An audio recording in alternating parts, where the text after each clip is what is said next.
Hello everyone, today's video is on how I edit my photos, how I take them, how I design my watermark, everything you need to know about the photos that I put on Facebook. So starting out, this is how I take my photos. I have a white towel that is rolled up that is for resting the client's hands on, and I have a slimline LED daylight lamp that is directly above the hands.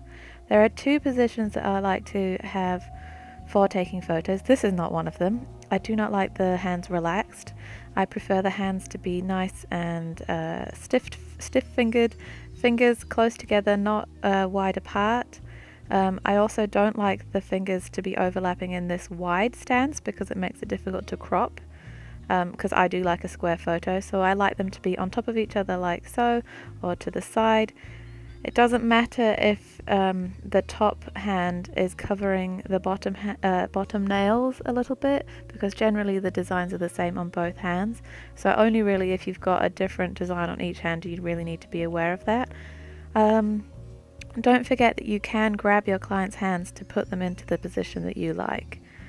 This is the second position that I like, which is the bottom hand upside down, palm up, second hand on top, and then the thumb over that. And this is a great one if you've got a different design on the thumb that you want to feature in your photo. For this position, I usually have to take the client through it step by step, or actually place their hands in this position. It's a hard one to explain, and I do take the photos of both hands in this position, just to see, I might like one hand better than the other.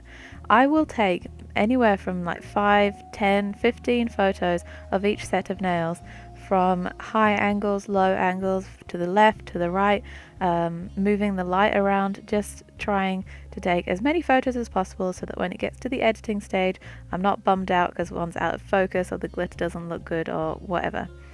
So it is key to make sure you move the lighting around as well, especially if you've got any glitter on the nails, because sometimes glitter looks better in less light, but also sometimes it looks better in more light. You will see as you try these things out. Now, it's not important that your light is a slimline, long light like mine is. It's just more so important that the light is coming from directly above rather than to the side. Now here I'm showing that I like to have the hands resting right on the top of the towel, not down the front of the towel, because down the front there tends to be more shadowing, and that therefore doesn't make the best of photos. So I like the hands to stay on the top. Now here I'm trying to show that my lamp is a cool daylight lamp, as is all the lighting in my nail room, but it's not so important about the big light being cool daylight, just the nail lamp. This helps to keep your colors true to color, and yeah, it helps with the editing process in the end. So basically those are the things you need to worry about. Good lighting is key. It doesn't really matter what kind of camera you've got. I mean, as long as it's pretty decent. I just use my phone camera, which for reference is an LG G3. And yeah, so key thing, lighting and hand position. Don't be afraid to move your client's hands around and get them in the position that you like, because they, the nails are done by you and you want them to look as good as they possibly can. So now it's time to make the watermark. On picmonkey.com, click the design tab, the square thingy, go into the canvas color, make it transparent, then you want to go to overlays, and now it's time to design your logo. You could just go with a plain circle, which you can make absolutely any color. You can give it an outline, you can leave it just full solid color. It doesn't have to be directly in the center of the square, because the square is actually transparent, so you're basically doing this on a clear background, so don't worry about it needing to be right in the middle. You could do squares, triangles, you could do the hearts, and you can change anything to any color that you like. You could have a little emoji if that's something that you would like. There's also got banners, which would be perfect. I just went for I think it's the Victorian labels, and I thought I would show you how I did my actual watermark that I do use on Facebook, just because that's the one that I use, but obviously you can do whatever you like. So you want to make that a little bit bigger, just so you can see what you're working on. and in the end you end up shrinking it down to fit on each photo anyway. You don't need to worry about fading this at this stage because I fade it when I actually put it onto the nail pictures. So once you're happy with your overlay section, you need to put some text on. I like the Lobster 2 font, but obviously pick your favorite font, and then type in your business name. Now I'm just typing in my YouTube channel name because I've already got a watermark for my business. So I'm just writing Frances Fawcett Nail Artist, and then I am centering it so that it looks better in the label, and then you can resize that if you need to, or just center it in the middle of the label. And you could completely stop here, or you could add in some more overlays in the corners if you wanted to put in some flowers or hearts or kisses or an outline of a nail, maybe anything you want. I chose to put in a little line between the Frances Fawcett and the nail artist just because that's what I have on my channel. And oh, just for your reference, I did make my channel art in PicMonkey as well. So I just took a rectangle, left it black, and made it small and skinny, and then placed it onto the label.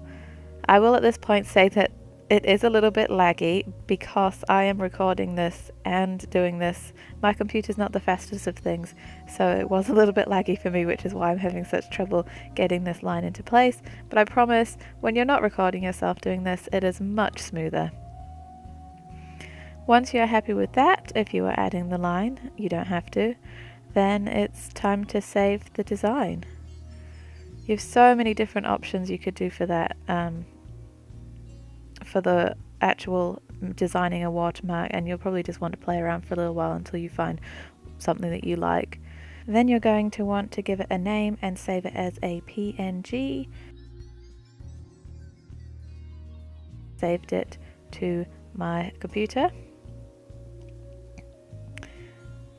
And that is how you make the watermark. Now from here you could open your picture from there using the little open tag, but I'm going back to the main page just to show you how to do it.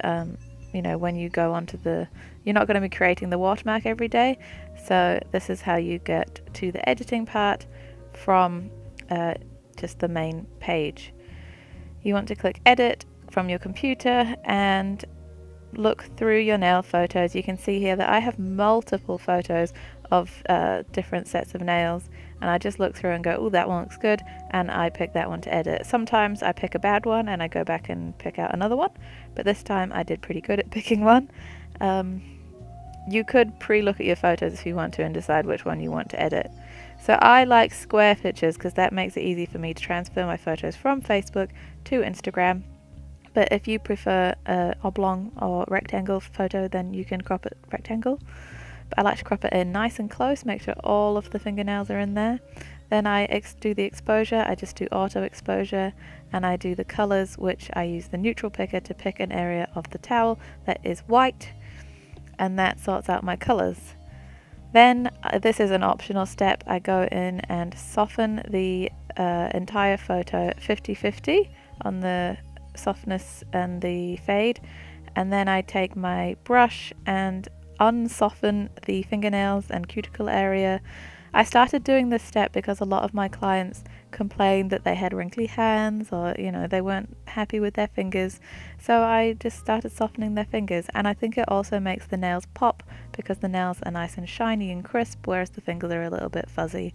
You don't have to do this. You might think it's a step too far, but it's something that I like to do, and it makes my clients feel better about their fingers. Whew, there's a lot of talking.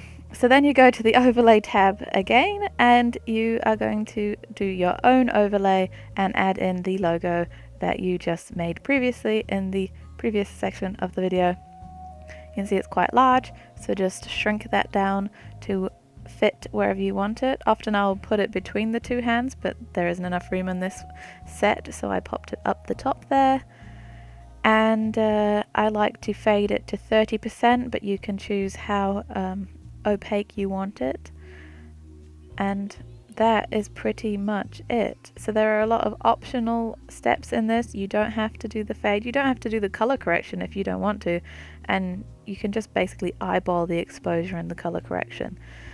Then you're going to save it. I like to save it in the highest quality possible because I know Facebook always lowers the quality anyway, so if I've got it at a high quality, maybe it won't lower it too far. And then going to save it to your computer, and I save it in a folder of all my watermarked pictures. And that is what I do to edit my pictures. And I'm sorry this was such a long video, but I hope that you learned something from it. And any requests for other videos or any questions that I missed out in this video, because I know it was all super fast and I feel like I've forgotten something, feel free to comment below or contact me on Facebook or anything. Just I'm here to answer your questions. Thank you for watching this video, and I'll see you in my next one.